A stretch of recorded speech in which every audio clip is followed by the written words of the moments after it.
Welcome to Kathy Millett Modelling, and in this video I'm going to show you how to turn these perhaps slightly plastic looking multicolour prints into something far more realistic. Now I'm actually going to do two videos. The first is to tabletop ready. It looks good at a foot distance.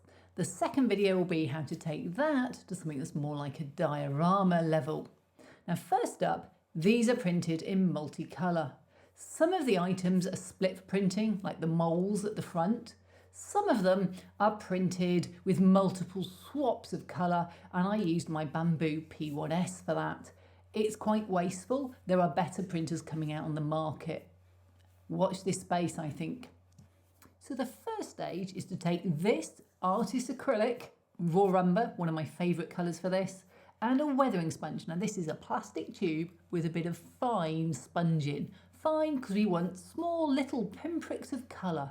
Why do we do this? Well, we want to hide the layer lines, and the sponges put on these little pinpricks and they're blotchy. They don't follow the layer lines. If you try and dry brush this or do the same thing with a brush, the chances are you'll just end up highlighting the layers because they're the high points that you're going to catch.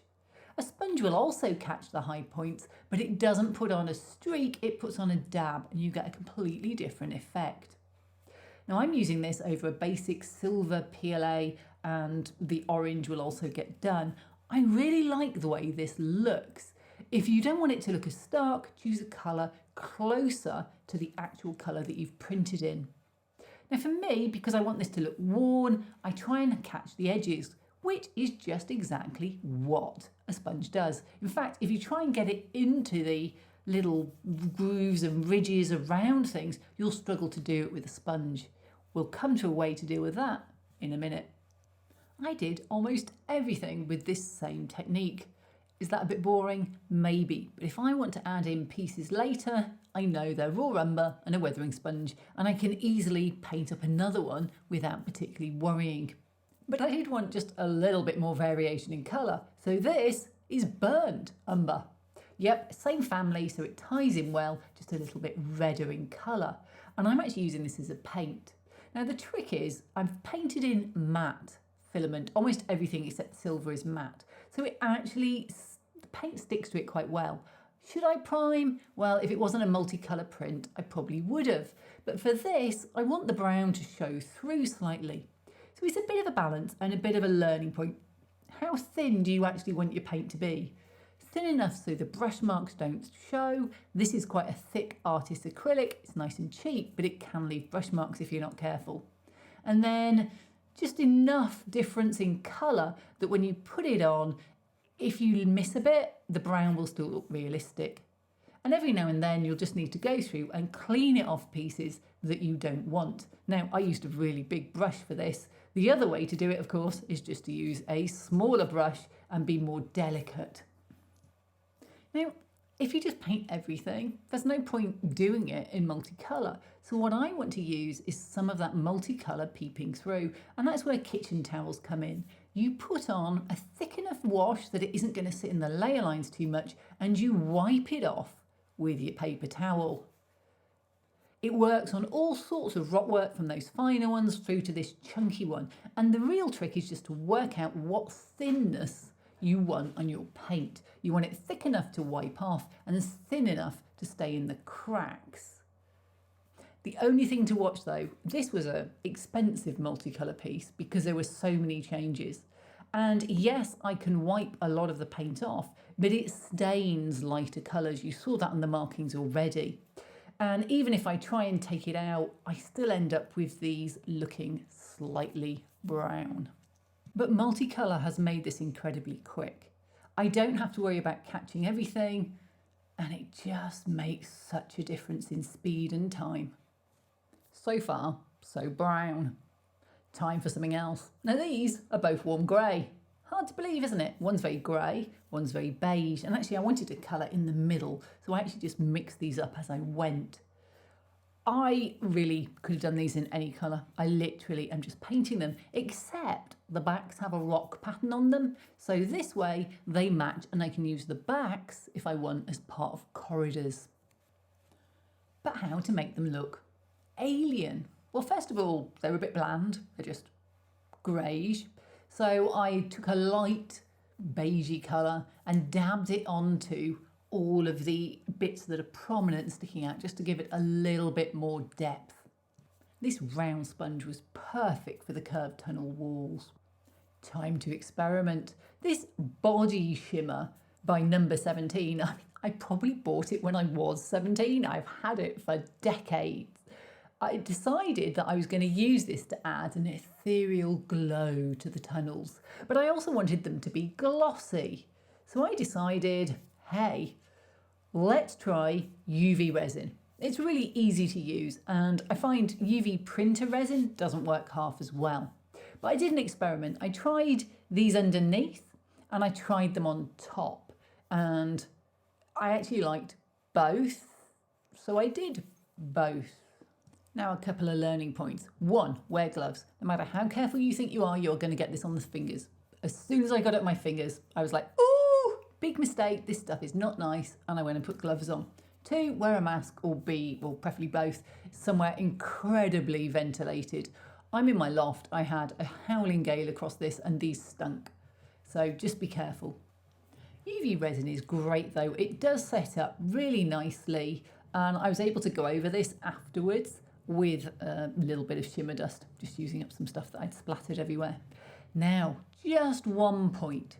These say they need 1 to 3 minutes, and I changed brands halfway through because I ran out, and the second one was thinner and puddled a lot where it was quite thick. Some of these got 1/4 of an hour at least before they stopped feeling tacky, and I actually put my fingerprints in quite a few of them, testing them. So again, be careful, wear gloves.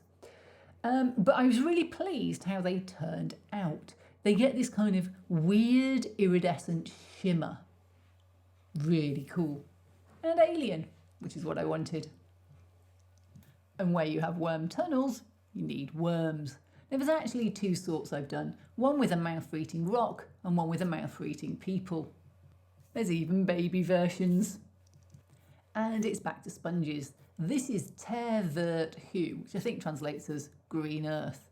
And it's a dark green, not too saturated. These are very bright and I do want it to show through.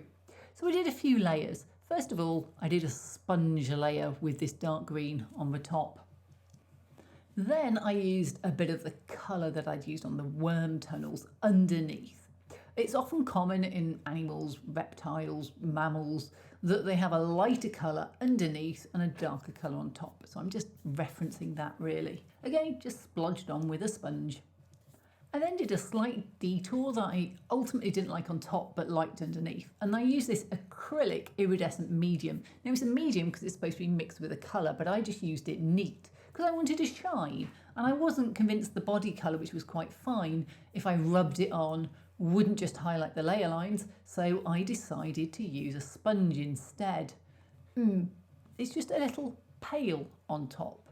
So, easily solved, I mixed in some of the dark green and went over it again. That's the beauty of paint. You can always put another layer on.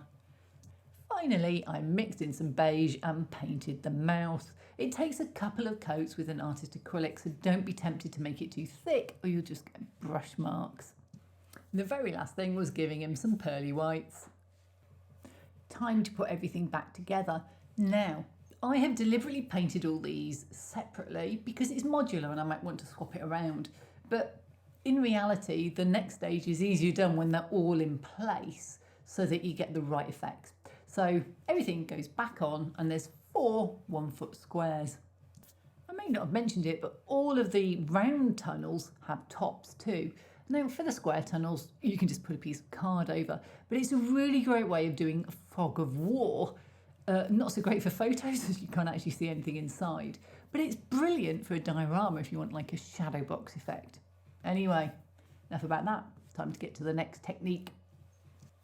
If you've seen any of my other videos, you'll know I love tile grout, but also big pots of pigment like these from WWS. They're great for terrain where you want to be able to splash powdery staining colours around. And that's what I do. It's less splashing and more brushing, but cover everything in pigment. Now, because I'd gone red with the burnt umber, I chose dark rust and light rust here to add them in. And I'm going up the walls of these Wurm tunnels that are next to the big caverns. I really like the way this then works. Now you need to fix this in place. It's still dusty. If you touch it, your fingers will get grubby. The best way to do that is matte varnish, but first I'm going to use this technique. Now, when I dabbed the sponge on, I said it doesn't go into the little edges, especially on the tops of, say, these silver containers. If you use a spray of, and this is a mix of water and isopropyl alcohol, about a third isopropyl alcohol, 99%.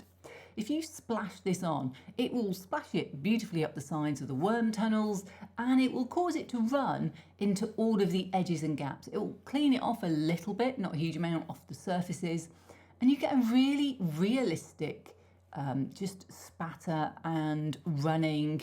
But when it dries, you get this lovely chalky effect.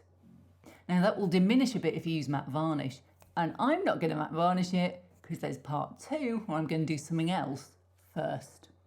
And don't forget, you can use this exact same technique on something like this. It's a white print. Just try not to drag it down too much on these. You'll just bring out the layer lines. Perhaps dab it on as well instead of streaking too much. And here we are, tabletop ready. And what do I mean by that? I mean, it's good enough. It's good enough. It's got enough detail. It's got some variation. It isn't just one colour, multicolour prints. It looks weathered. It looks slightly more realistic. Now, to take it to a huge level of realism requires a lot extra work. And all of these quick tips fade in the space of, if you want it to look real, you need to spend a little bit more time on it. So this comes down to how much time do you want to spend on your projects. This is good enough for 90% of what I do, and certainly enough for my Kickstarter, which this came from. This Kickstarter is running now. It's Asteroids. It's the summer, it's the World Cup, it's like holidays, it's really slow. So please go and check it out, and please back. And otherwise, come back for the next video.